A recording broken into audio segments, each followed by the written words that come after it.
Hello दोस्तों। आज के क्लास में हम लोग यूपी डीएलएड प्रथम सेमेस्टर के विज्ञान विषय के वर्ष 2023 के क्वेश्चन पेपर को सॉल्व करेंगे। क्योंकि ये विज्ञान विषय 25 नंबर का पूछा पेपर होता है, जिसका समयावधि होता है 1 घंटा।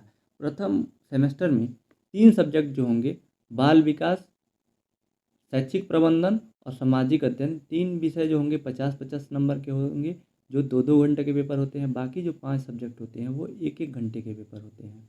तो हम लोग विज्ञान विषय से शुरू कर रहे हैं। इसमें हम लोग सभी सब्जेक्ट के वर्ष 2023 से 2016 तक के प्रश्न पत्र को सॉल्व करेंगे।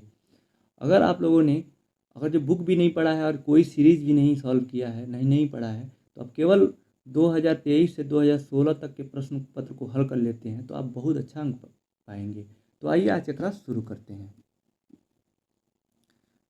बहुविकल्पी प्रश्न का पहला प्रश्न है, ऊर्ध्वपातन पदार्थ नहीं है।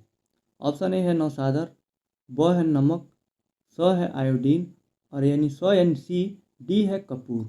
देखिए, ऊर्ध्वपातन पदार्थ उसे कहते हैं जो वह ठोस पदार्थ जो कि बिना द्रव में बदले सीधे वो वाष्प में बदल जाता है, उसको ऊर्ध्वपातन कहते हैं। तो इसमें जो नौसादर, आयोडीन और कपूर होता है, ये होता है ऊर्ध्वपातन पदार्थ। लेकिन जो इसका ऑप्शन बी है नमक, यही ऊर्ध्वपातन नहीं होता है। इसका ऑप्शन बी सही उत्तर होगा। प्रश्न संख्या दूसरा है, निम्नलिखित में कीट बच्ची पौधा है। ऑप्शन ए है निपेंथिस, बी है सनड्यू, सी है वीनस फ्लाई ट्रैप और डी है उपयुक्त सभी। इसका जो ऑप्शन डी है यही सही उत्तर होगा, उपयुक्त सभी। ये जो सभी पौधों के नाम दिया है ये सभी कीट बच्ची पौधे हैं। अगला प्रश्न है, प्रश्न संख्या तीसरा, नमक के विलयन से नमक प्राप्त करने की विधि है। ऑप्शन ए है वाष्पन, बी है छानना, सी है निथारना और डी है इनमें से कोई नहीं। इसका सही उत्तर ऑप्शन ए है वाष्पन। वाष्पन प्रक्रिया द्वारा नमक प्राप्त होता है। देखिए, जल में नमक की मात्रा अधिक होती है समुद्री जल में, जिसके वाष्पन प्रक्रिया द्वारा उसको गर्म किया जाता है, जिससे वाष्पन प्रक्रिया द्वारा जो जल होता है वाष्प बन के उड़ जाता है और नमक जो होता है ठोस के रूप में प्राप्त कर लिया जाता है।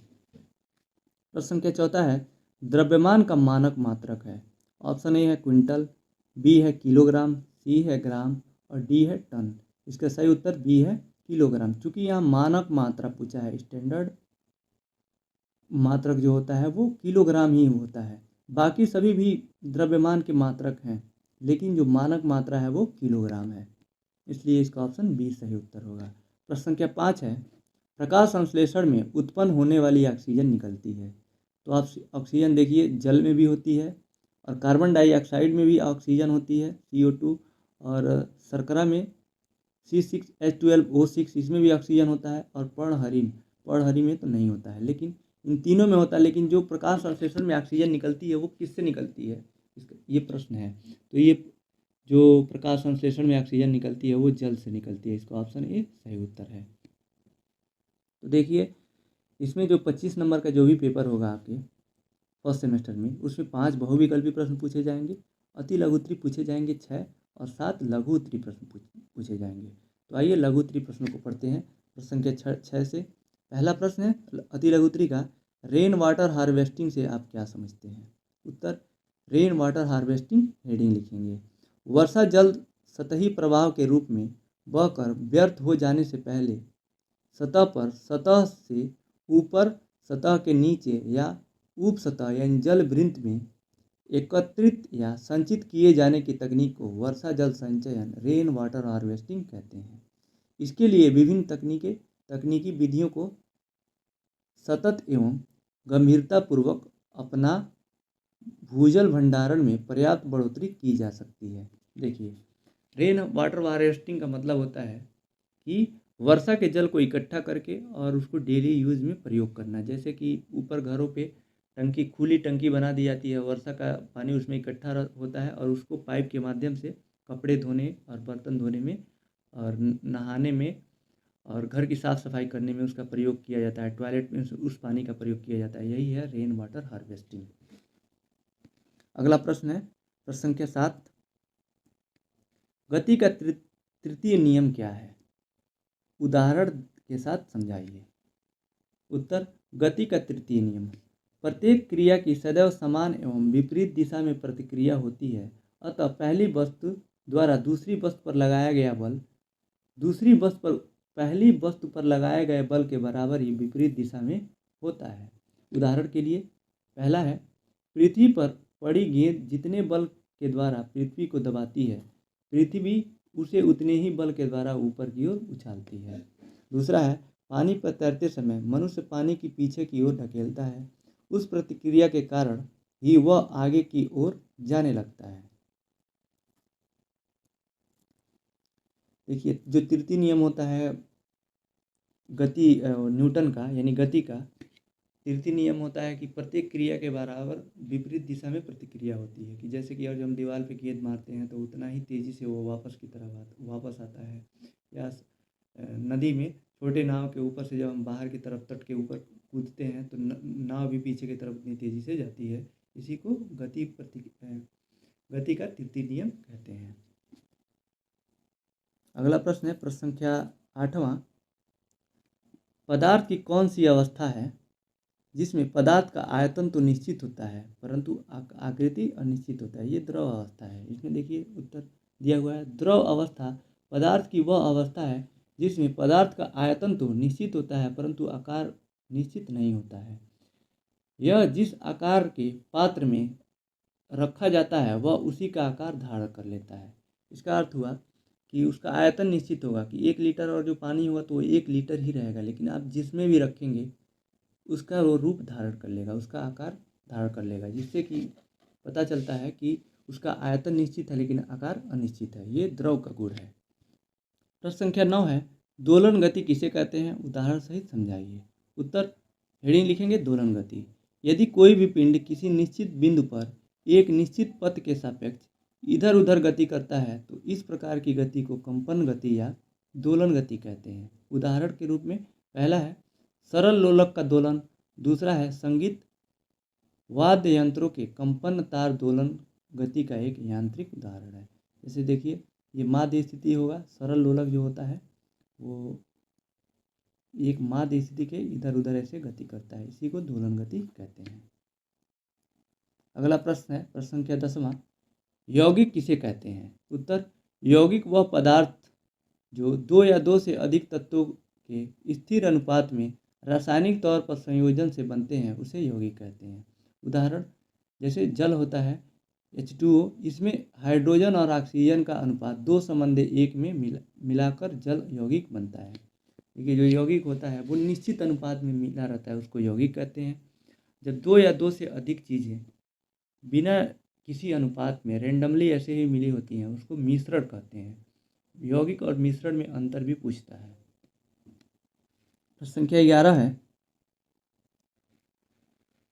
मृतोपजीवी से आप क्या समझते हैं?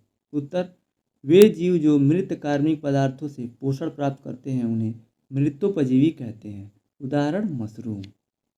देखिए, जो ये 6 प्रश्न था अति लघुत्तरी का था। अगला जो 7 प्रश्न है वो है लघुत्तरी का। प्रश्न संख्या 12 है, भोजन एकत्रीकरण हेतु तने में होने वाले रूपांतरण को उदाहरण सहित समझाइए। उत्तर भोजन एकत्रीकरण हेतु तने का मुख्य कार्य पत्तियों, पुष्पों एवं फलों को धारण करना, जल एवं खनिज तथा कार्बनिक भोज्य पदार्थों का सम्मोहन करना है। हरा होने पर तना भोजन निर्माण का कार्य भी करता है। तने में थोड़ी मात्रा में भोजन भी संचित रहता है। विशिष्ट कार्यों को संपन्न करने के लिए तने रूपांतरित हो जाते हैं। सामान्यतः तनों में भोजन संचय, कायिक जनन, बहुवर्षीयता प्राप्त करने हेतु, आरोहण एवं सुरक्षा हेतु रूपांतरण होता है।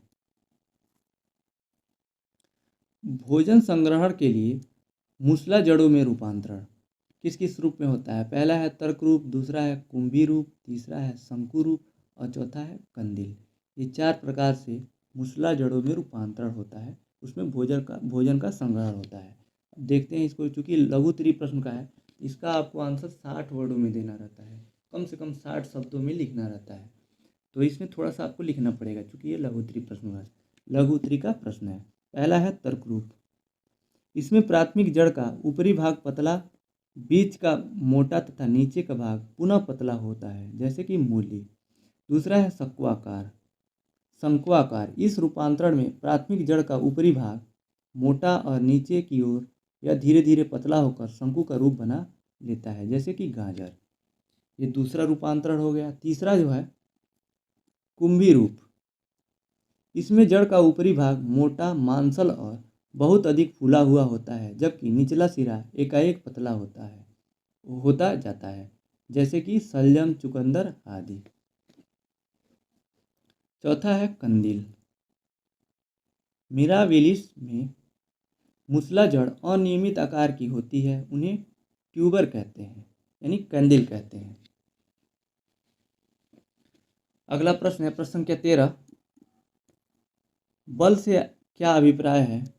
बल के विभिन्न प्रकारों का उदाहरण सहित संक्षिप्त वर्णन कीजिए। देखिए, बताया नहीं है कि कितने प्रकार बताने हैं, लेकिन कितने का वर्णन करना है, लेकिन आप 1-2 का वर्णन कर देंगे, क्योंकि ये 60 शब्द में आपको लिखना है। कम से कम 8 से 10 लाइन आप लिखेंगे। तो बल का पहले परिभाषा लिखते हैं। बल हेडिंग रहेगा, इसमें दिया है वह धक्का या खिंचाव जो एक वस्तु की विराम या समान गति की अवस्था को बदल देता है या बदलने की प्रवृत्ति रखता है, वो बल कहलाता है। बल का एसआई मात्रक न्यूटन और सीजीएस पद्धति में इसका मात्रक डाइन होता है।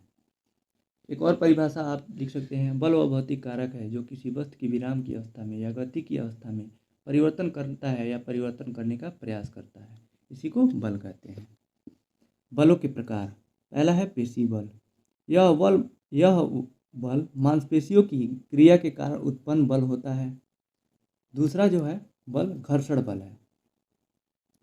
घर्षण एक विघटनकारी बल है जो गति की दिशा में विपरीत कार्य करता है और वस्तु की गति के लिए प्रतिरोध प्रदान करता है।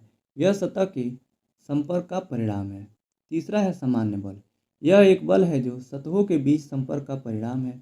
चूँकि यह बल विचाराधीन सतह पर लंबवत कार्य करता है, इसलिए इसे सामान्य बल कहते हैं।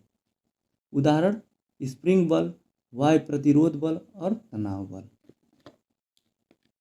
अगला प्रश्न है प्रश्न संख्या 14। ठोस, द्रव एवं गैस की आणविक संरचना का सचित्र वर्णन कीजिए। पहला है ठोस अवस्था।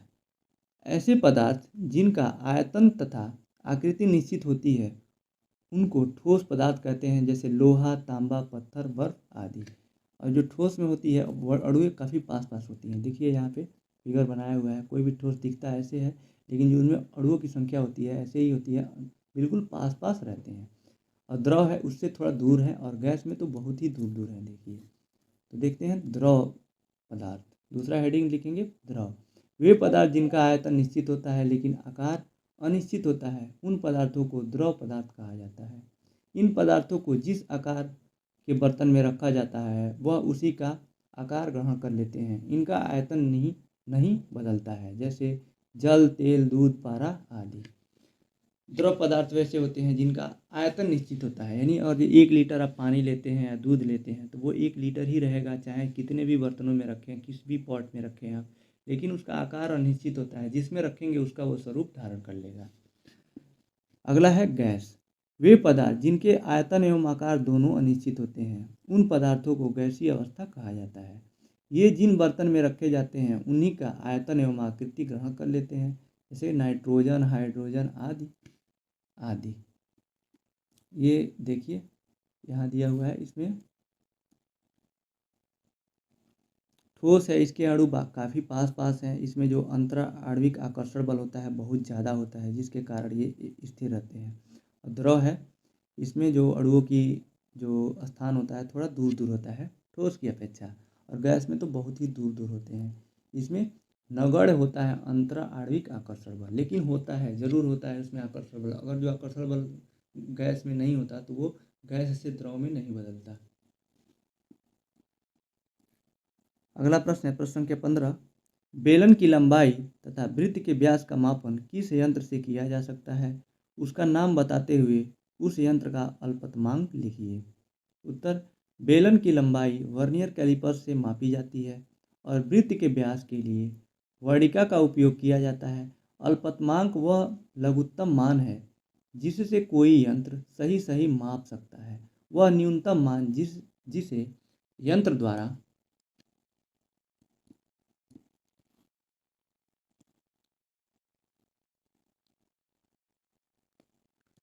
कहाँ तक हुआ था, वह लघुत्तम मान, वह न्यूनतम मान जिसे यंत्र द्वारा मापा जा सकता है वर्नियर कैलिपर्स का अल्पतमांक 0.01 सेंटीमीटर होता है। इसका अर्थ है कि जो वर्नियर कैलिपर्स होता है वो सेंटीमीटर के 100वें भाग तक माप सकता है, यानी इतना एक्यूरेट होता है कि सेंटीमीटर के 100वें भाग तक वो माप निकाल सकता है वर्नियर कैलिपर्स। ये वर्नियर कैलिपर्स का फोटो है। अगर आप लोगों ने साइंस से पढ़ा है 12th तक, तो उसमें अब 12वीं में ये प्रैक्टिकल कराया जाता है वर्नियर कैलिपर्स का। वहाँ पे आप किए होंगे, वहाँ आप वर्नियर कैलिपर्स देखे होंगे। अगर आप लोगों ने नहीं देखा है तो यहाँ पे देख लीजिए। यहाँ पे चित्र तो नहीं पूछा था, लेकिन हमने ऐड कर दिया है कि आप देख लेंगे। अगला प्रश्न है प्रश्न संख्या 16, वाष्पन और क्वथन में अंतर बताइए। उत्तर, वाष्प सामान्य तापमान पर द्रव के भाप या वाष्प बनकर उड़ जाने की क्रिया को वाष्पन कहते हैं। इस प्रकार वाष्पन की क्रिया प्राकृतिक तौर पर हमेशा होते रहती है। इसमें द्रव की ऊपरी सतह वाष्प में धीरे धीरे बदलती रहती है। जैसे कि और देखिए क्वथन है, जब किसी द्रव का तापमान बढ़ाते हैं तो एक निश्चित तापमान पर द्रव उबलने लगता है। द्रव के इस उबलने की क्रिया को क्वथन कहते हैं। क्वथन की प्रक्रिया के इस समय द्रव का वाष्प दाब वायुमंडलीय दाब के बराबर हो जाता है। पहला है, वाष्पन एक प्राकृतिक क्रिया है और निरंतर होता रहता है, वहीं क्वथन की क्रिया के लिए एक निर्धारित ताप की आवश्यकता होती है। दूसरा है अंतर, वाष्पन की क्रिया धीरे धीरे होती है परंतु क्वथन तीव्र गति से होती है। तीसरा है, वाष्पन पर वायु की आर्द्रता का प्रभाव पड़ता है, वहीं क्वथन पर वायु की आर्द्रता का भी प्रभाव नहीं पड़ता है। यानी वाष्पन पे क्वथन पे वायु की आर्द्रता का प्रभाव नहीं पड़ता है। मुख्यतः जो अंतर होता है वाष्पन और क्वथन में, जैसे वाष्पन होता है, किसी आप बंद रूम में 1 गिलास पानी रख दीजिए 1 महीने तक, तो देखेंगे 1 महीने के बाद वो गिलास का पानी या तो आधा हो गया रहेगा, बहुत थोड़ा बच जाएगा, या फिर ख़त्म हो गया रहेगा। तो इसको वाष्पन कहते हैं। ये किसी भी सामान्य ताप पे भी होता रहता है। जो द्रव की मात्रा को गैस की अवस्था में बदलने की प्रक्रिया को वाष्पन कहते हैं। ये किसी भी तापमान पे होता है, लेकिन जो क्वथन होता है ये एक निश्चित तापमान पे ही होता है। जैसे द्रव का जो होता है क्वथनांक होता है 100 डिग्री सेल्सियस, 100 डिग्री सेल्सियस पे ही वो उबलना शुरू हो जाता है, इसी को क्वथन कहते हैं, और वो निश्चित तापमान को क्वथनांक कहते हैं। तो ये हो जाएगा वाष्पन और क्वथन में अंतर। अगला प्रश्न है प्रश्न संख्या 17, ऊर्जा के नवीकरणीय तथा अनवीकरणीय स्रोतों से आप क्या समझते हैं, उदाहरण देकर समझाइए।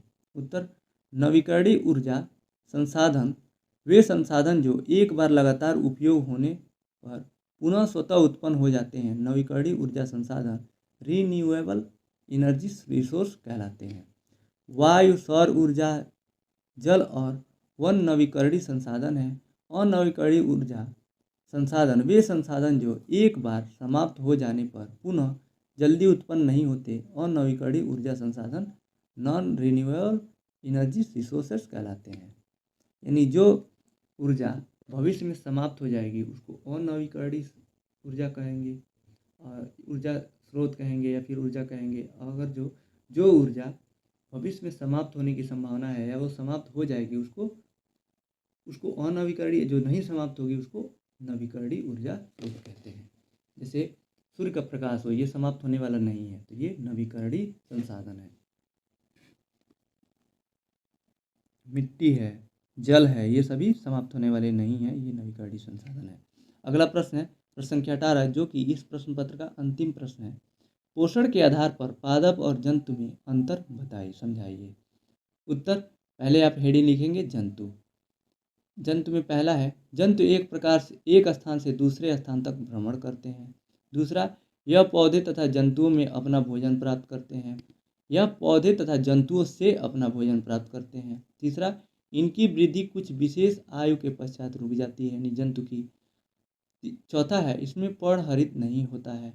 पांचवा, इसमें कोशिका भित्ति नहीं होती है, लेकिन जंतु में इसके विपरीत होता है। यानी जो पौधे होते हैं इनमें इनसे थोड़ा सा डिफरेंट होता है। ये पहला, इसमें एक स्थान पर स्थिर रहते हैं जबकि जंतु वहाँ चलते थे। दूसरा है, यह सूर्य के प्रकाश में प्रकाश संश्लेषण द्वारा अपना भोजन स्वयं तैयार करते हैं। तीसरा, इसमें अनिश्चित तथा लगातार वृद्धि होती है। और चौथा है, इसमें पर्णहरित होता है। पांचवा, इसकी कोशिकाएं भित्ति सेलुलोज की बनी होती हैं। ये हो गया जंतु और पौधों में अंतर। तो इसी के साथ आज का यही क्लास यहीं समाप्त होता है। आज का क्लास आपको कैसा लगा आप कमेंट बॉक्स में बताइएगा। अगर आपको अच्छा लगा तो इस वीडियो को लाइक कीजिए, अपने दोस्तों के साथ शेयर कीजिए और चैनल पे नए हैं तो चैनल को सब्सक्राइब कीजिए। इससे संबंधित PDF पाने के लिए आप टेलीग्राम ग्रुप ज्वाइन कर सकते हैं।